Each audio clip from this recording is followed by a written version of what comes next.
Hi, it's Ronald the Rules Lawyer. We're going to continue my monster briefing series covering Pathfinder 2e monsters from level -1 to level 20. The aim being to showcase Pathfinder 2e and give advice to game masters on how to run them and players on how to fight them. The new D&D edition has been occasion for people to check out other systems, and Pathfinder 2e is my go-to system for a crunchy, complex system that allows a lot of character customization. Now, a lot of people are quick to point out its strengths in that department and also in the 3-action economy, but I think its monster design is underappreciated, and it's in combat with these monsters, many of which have unique and imaginative abilities, that the system truly sings. You need interesting monsters to use that 3-action economy, after all. The first videos in this series covering the very lowest levels got a lot of positive response. In those, I focused on basic principles that were useful for a GM to keep in mind when running any monster. From here on out, I'm going to be more focusing on just the interesting and cool abilities of monsters as we go through this tour through the levels, while at the same time covering rules that are useful for game masters and players along the way. Today we're still at level 1, we're still in low level territory, but we see that the monsters already have pretty interesting defining abilities. We'll cover the reimagined Ghoul, the Darkmantle, and the Scrabbling Ribcage. With these monsters, we'll be covering curses and how to run darkness in Pathfinder. For this series, I take obvious inspiration from the Monsters Know What They're Doing series by Keith Amon, and it's a spin-off from my Pathfinder Law School series. First, to introduce myself, I am Ronald the Rules Lawyer. I am a lawyer who runs tabletop role-playing games. My preferred system is Pathfinder 2e. Support my Patreon. I don't make money as an attorney. For more info, look at the video whose thumbnail is on the screen. Supporting my Patreon gives you ad-free early access to most of my videos and exclusive content. So, the Ghoul in D&D's history has been this feral, hungry, wanting to eat human flesh creature, and it's most famous for paralyzing its victims before devouring them. Well, they have been reimagined for the Pathfinder remaster. Paralysis is no longer an ability that they have. They're less feral and more sinister. They're still defined by a hunger for flesh, but they're also weirder and more unsettling, as we'll see in these abilities.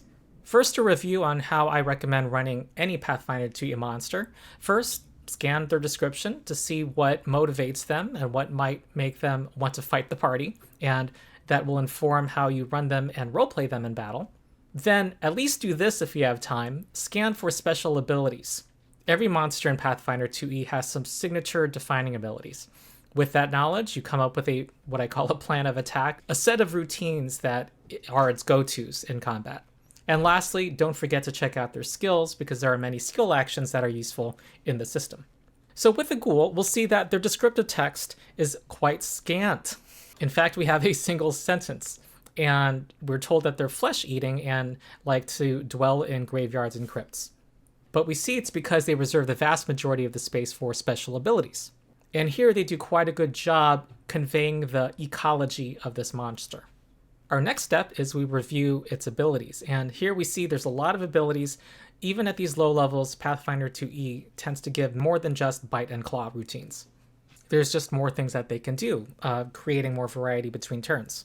Now, mind you, most monsters at this level don't have more than 1 or 2 special abilities, so they're not all as complex as this. The abilities we see listed here are common to all ghouls in Pathfinder. First, there's stuff we'll expect to see from the undead. The ability to see in the dark. They also have void healing, which means they have the opposite reaction that living creatures do to life-giving and undead effects. And they're immune to a variety of things you'd expect the undead to be immune to. Next, all ghouls have stench. They're stinky. This is not reserved for a higher tier of ghouls called ghasts in previous editions. All ghouls are stinky. It refers us to the glossary in the back of the book, which is pretty straightforward. If you're within 10 feet, you must make a fortitude saving throw, and if you fail, you become sickened 1. That's a -1 penalty to all of your checks and DCs, so that includes all of your attacks, all of your saving throws, your armor class, which is a DC, and your spell DCs if you're a spellcaster.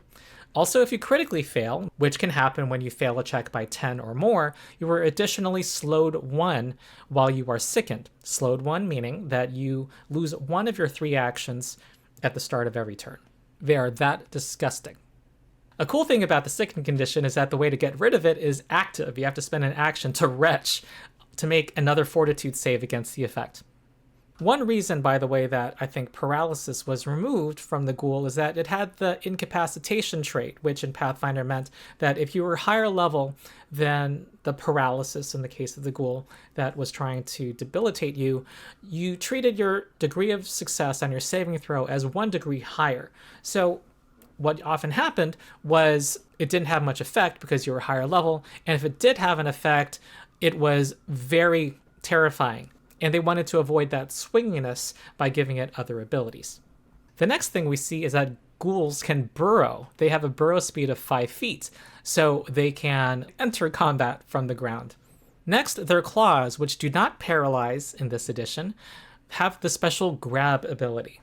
This means that if they successfully claw you, then with their very next action, they can try to grapple you. And unlike normal grapple checks, this is not affected by, nor does it affect, the multiple attack penalty. It's at their full top accuracy. And grapple is a very strong ability. You are immobilized, and you become off guard to all attacks, including from the ghoul's allies.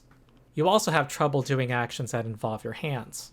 You need to roll a 5 or higher on a d20 roll if you do so drawing a weapon or casting a spell might be disrupted. If they critically succeed on a grapple, you are restrained, which is even worse. You cannot do any attack action or manipulate action that uses your hands until you escape. To get out of these conditions, you have to do the escape action, which your attempt increases your multiple attack penalty. It's a very, very strong debuff, basically. The next thing on our list is consume flesh. If there is a creature that died within the last hour, the ghoul can eat some of its flesh and regain hit points. They can do this only once per corpse.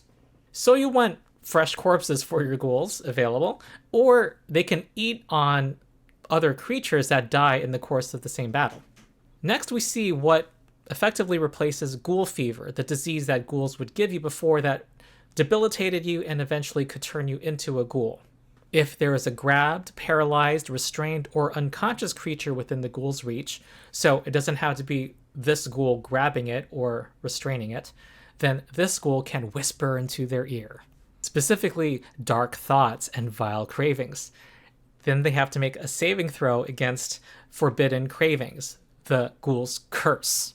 In my law school video about the death and dying rules and afflictions, which I'll link to in the video description, I covered this specific curse. A quick summary of how afflictions work in Pathfinder, which include not just curses but also poisons and diseases, is that when you fail your saving throw, you enter one of several stages, and you can get worse by failing further saving throws and have your stage increase, or you can get better and have your stage decrease. Basically, you're making multiple saving throws to try to shake it off. Well, the Ghoul's curse is very thematic. This curse basically gives you the incentive to eat raw meat, at least at the early stages. You take void damage and become sickened 1 until you consume raw meat. However, starting at stage 4, it starts becoming actively harmful. If on the previous day you ate raw meat, then you take an increased amount of damage and become sickened 2 instead of sickened 1. And at stage 5, if you ate raw meat in the last 24 hours, you die and rise as a ghoul. So what first lessens the effect of the curse eventually is what makes you succumb to the curse. Each of these stages lasts 1 day. The next ability is really weird, called Grave Knowledge. Basically, a ghoul that has consumed a creature gets some intelligence from that creature. They basically get to use all the skills that that creature was trained in for the next 7 days. They can only benefit from one creature at a time. But still, that's a very interesting and potentially useful ability. It even says they can automatically learn something specific known by the character, like the location of a hidden treasure or the name of a loved one. Next is Swift Leap. They can jump half of their speed without provoking reactions. So PCs, like your fighter, who have reactions like Reactive Strike, this ghoul can just jump past them or jump away from them without repercussions. Next, we are given rules for creating ghouls out of any other monster, at least living monster. The changes are pretty straightforward. You increase statistics by 1. And they get this list of abilities. So we can easily take creatures from the last video of level 0 creatures and have a Ghoul, Orc Brute, or Ghoul Farmer. We're given 2 stat blocks of ghouls in the Monster Core book, the Ghoul Stalker, which is level 1, and the Ghoul Soldier, which is level 2.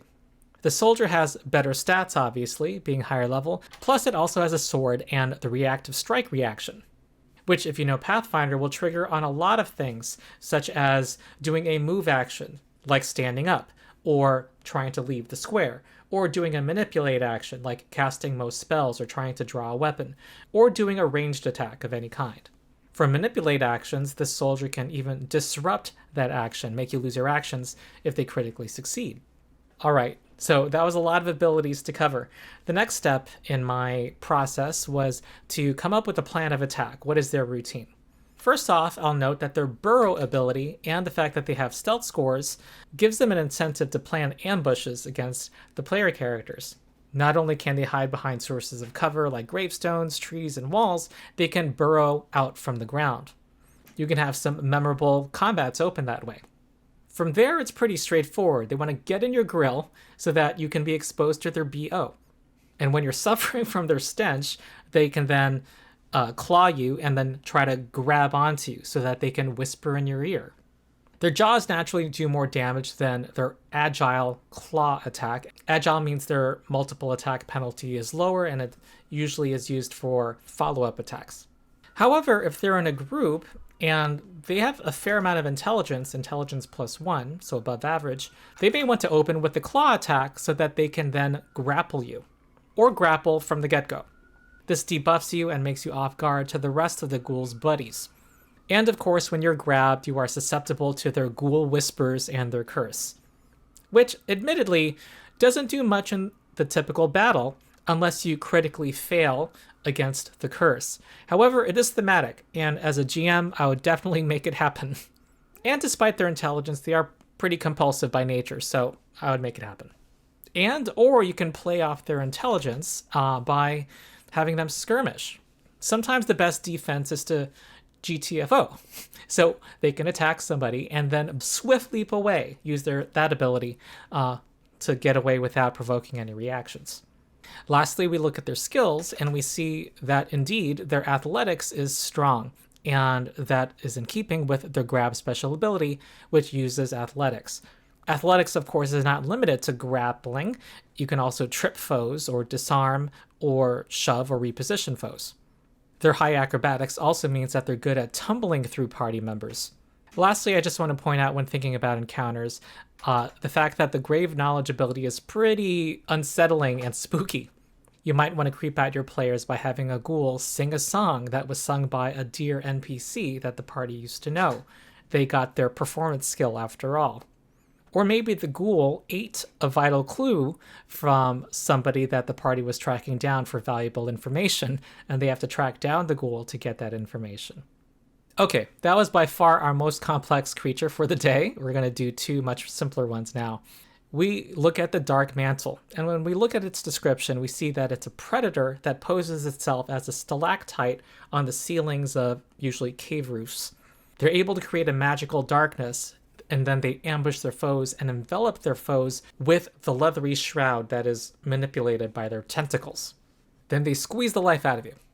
There also are apparently more powerful versions that have a more powerful darkness effect, which gets at an issue that I'll address here. It is definitely something for low-level parties only. When reviewing this one's special abilities, you want to think of your plan of attack, and here you'll want to think about how it would spring its ambush. We know this has a fly speed, and it's only 25 feet. You can fly downward at double speed in Pathfinder for 50 feet. So you don't want it to be too high. It has an okay stealth score of +7, and honestly, I would give a circumstance bonus to this. It's on the ceiling, and it's disguising itself as something else. I would give at least a +4, which is the equivalent of greater cover, but probably more than that. Also, as part of its ambush is its Shed Darkness ability. It projects a blob that bursts out into a 10-foot radius that creates an inky blackness that no non-magical light can penetrate. It suppresses magical light of first level, well, now first rank, after the remaster, or lower, and has no effect on second rank or higher spells. So we have two issues here for this Darkmantle and how to run it properly. First, that it has no effect on a light spell that is 2nd rank or higher. And in Pathfinder, there is a cantrip, Light, that auto-heightens when your character levels up. Once your character becomes 3rd level, your Light cantrip, if you know it, becomes 2nd rank. And so this level 1 creature will have no effect on your Light cantrip once the party is 3rd level. So this is definitely something you want to not really use after the first couple of levels, at least as the stat block is written. You can adjust creatures' statistics quite easily using the monster creation tables to make it higher level, which I would recommend. The other issue here is that it costs 2 actions to shed darkness. So if you don't have this Darkmantle paired with another Darkmantle, it is going to spend its first turn shedding darkness and flying towards an ally and not having any actions left to actually attack. Alternatively, it can, as a free action, release itself and drop towards a party member, but it would take damage in the process, and by rule would be prone once it fell. On top of that, it has to get to several steps before doing its constriction damage. It has to spend 1 action to land a tentacle strike, then use its next action to grab, which, by the way, this monster stat block was printed before the remaster, when this ability would automatically grapple successfully. Post-remaster, it now requires a check, and we need to insert a missing stat here of an athletics score of probably +8, because that's what our level 1 Ghoul Stalker had, +8. And then after it has finally grabbed a foe, then it can constrict, which is a cool ability, by the way. It does this damage and forces the victim to do a fortitude saving throw, a basic save. So it's the usual 4 degrees of success of taking as little as 0 damage to taking as much as double damage if they critically fail. So it's quite action intensive, especially if the Darkmantle is by itself. You basically want to do it to fuck with the party with darkness, probably in a confined space. It has a 10-foot burst, and possibly paired with other creatures who have dark vision, like ghouls. So how do we run darkness in Pathfinder? I wanted to use this monster, which admittedly has a few problems in its stat block, to talk about darkness. Basically, if you don't have dark vision, you get the blinded condition. Basically, all normal terrain becomes difficult terrain to you. So whenever you need to travel a square, you have to add 5 feet to the cost of entering that square. Also, the rules of awareness are thankfully pretty cut and dry. They're not simple, but they are pretty clear in Pathfinder. The moment you are blinded, you know that those creatures that you saw a moment ago are still in their respective places. They now are what the game calls hidden to you. You don't see them, but you know their location.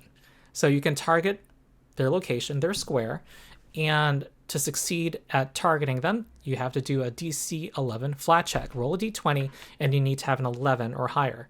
So you have a 50% miss chance, basically, for targeting them.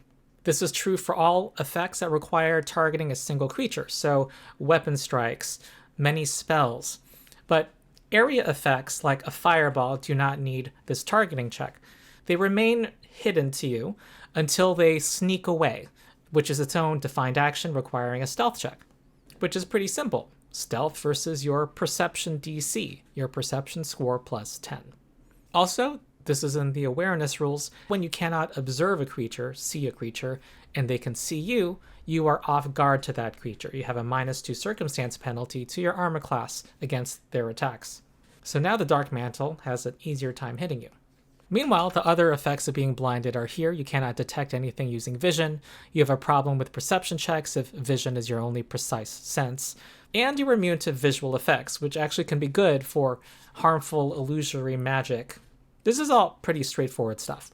We also see that it has precise tremor sense. Precise meaning it can effectively see a creature like you and I, but with this other sense in addition to its sight. Tremor sense is interesting in that both the Darkmantle and what it's trying to detect both need to be touching the same surface for it to detect the vibrations. So given the problems that the Darkmantle has reaching the party after shooting a blob from a high ceiling, it actually might make sense for the Darkmantle to pose as a stalagmite, something on the ground. After all, they can shoot their blob horizontally as well. Also, I would say that as an instinctive predator, they will know that they want to trap enemies in a confined space. So a cramped, confined room is one place. Or they might find the perfect spot above a pit trap, where unwary adventurers can fall and have no escape. This blob has no duration, in fact, so in theory could be permanent. However, I think that's probably too much. I would consider it as having a duration of 1 minute. And I'll point out that their grab ability immobilizes a creature, so they're not able to leave the dark area if they are grabbed. So what is their plan of attack? First of all, I think you can't really have it by itself because of the action economy. You need to have two. One of them would shoot a blob of darkness, and the other would dive in and attack with its tentacles and try to grapple a party member. When a Darkmantle starts its turn grabbing a PC, it can constrict with its first two actions, and then spend its last action trying to grapple in order to maintain its grapple for the next turn.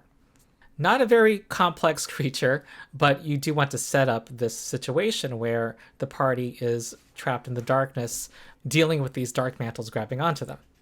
Also, if you want Darkmantles to be relevant to higher level parties, I would definitely increase their statistics to make them level 3 or higher, and have their Shed Darkness ability be more powerful against higher rank light spells. If you're fighting these Darkmantles, priority 1 is to get rid of the darkness area or move out of it as soon as possible.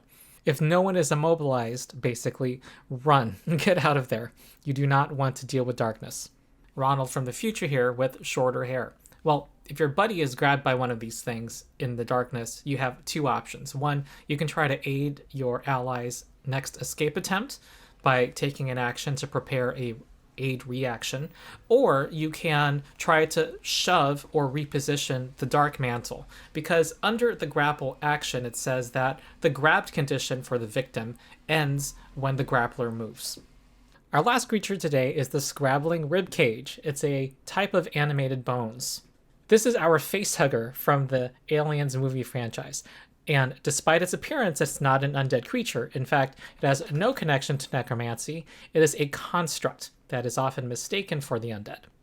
We look at its abilities. It has a lot of immunities that you'd expect for a construct. And after the remaster, which introduces spirit damage, constructs are typically immune to that. It also has skeleton-like weaknesses and resistances. It has a weakness to bludgeoning damage. It takes extra 3 damage when it takes bludgeoning damage. And it resists other types, including piercing, slashing, fire, electricity, and cold. These reduce the amount of incoming damage. They have a climb speed of 20 feet, so you can set up those horror movie scenes where they climb up a wall. They have 2 cool abilities. They have Skittering Rush, they stride or climb twice, and their speed increases for this, so for dramatic effect, they can scuttle out really quickly. And they can kind of face hug. With their attack, with their jagged ribs, they have the grab special ability. Now, this is one of the challenges of running pre-remaster creatures. We need to interpret them for the new age. Here, at the time, grab was an automatically successful grapple, but now it requires a skill check. Here, I would give it an athletics of +8, just like our level 1 Ghoul from earlier. Then, with the following action, they can constrict and squeeze that face. Now, it says that the jagged ribs are holding on to you, but feel free to reskin that if you want it. Maybe it has a spine that extends out like a tail that whips around the neck. And they have the Scrabble reaction. This is our first reaction in this video. Creatures have one reaction that they gain when their turn starts. When a creature moves away from the Scrabbling Ribcage, or if someone escapes from its grip, the ribcage can stride or climb. So when you're trying to get away from it, for example, it can, as a reaction, scuttle after you. Really creepy. And it does not trigger reactions. It's that fast. And it conveys the quickness of this monster. So, not much to say in terms of plan of attack. It's pretty straightforward. Go for the enemy, squeeze their face. And if they get away from you, run after them, squeeze their face. So that's it. I hope you enjoyed this chapter of our tour through the levels. Next is level 2. If you have suggestions for monsters for that level or higher, please leave them in the comments. I'm looking for monsters with interesting special abilities that showcase how interesting the monster design is in Pathfinder, and also monsters that teach other parts of the rules. If you enjoyed the video, please like and subscribe to the channel to support me. Support my Patreon as well for ad-free early access to many videos and exclusive content. Also join my Discord server where I hang out a lot. We talk about Pathfinder 2e and other games. And if you want to play Pathfinder 2e yourself, we have a drop-in, drop-out organized play system called Endless Tale Tavern. So that's it. I've been Ronald the Rules Lawyer. I'll see you next time.